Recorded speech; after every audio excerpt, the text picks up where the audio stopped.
The axis PLI, right lamina contact, is one of the few adjustments that uses the offer handshake hand position. If you remember, most of the Blair adjustments will use the high arch position where you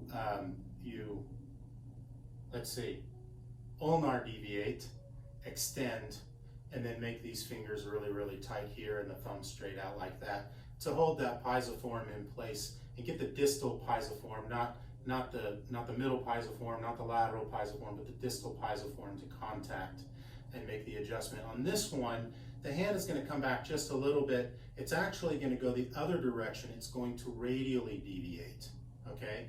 It's to kind of poke it out on the side here. So we're using more of a lateral distal piezoform contact. You get it as tight as you can to tighten these fibers to hold that piezoform steady. But the adjustment is, instead of ulnar deviating, we're radially deviating, and that's kind of like an offer handshake. Now you can shake hands in lots of different ways, so that wasn't very specific, but this is what we mean. Now the stance is going to be along the slope angle of the inferior bone. So if it's C2 on the right, if it's a PLI, so we're adjusting the right joint, we're going to look at the angle of the superior facet of C3 on the right. Usually it's about the same, within a margin of error, as the C2 inferior facet on the right. But technically we're adjusting C2 to C3, therefore we use the measurement of C3, the same as when we're doing the atlas. We don't measure the slope of the atlas side of the joint, we measure the slope and the convexity of the condyle side of the joint because we're adjusting to the head. We come in, episternal notch is going to be posterior, inferior, but there's no set measurement. It's kind of comfortable, patient or doctor comfort. Legs are going to be spread. I'm going to pull this up because being on camera makes me forget what I'm actually doing. There we go.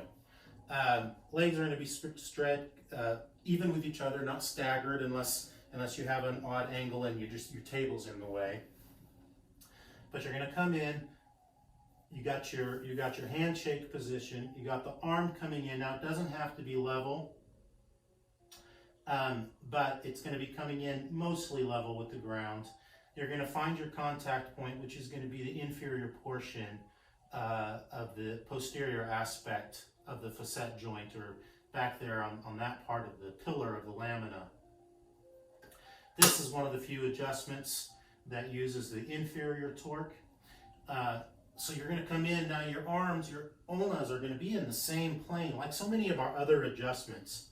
The ulnas are in the same plane, but instead of doing superior torque, we're going to do an inferior torque. Now it's going to be toggle and torque.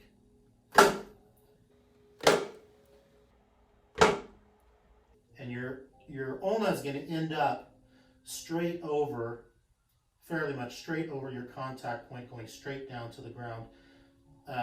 Your piezoform is right over your contact point, and you're just like that. Not my favorite adjustment, but effective nonetheless.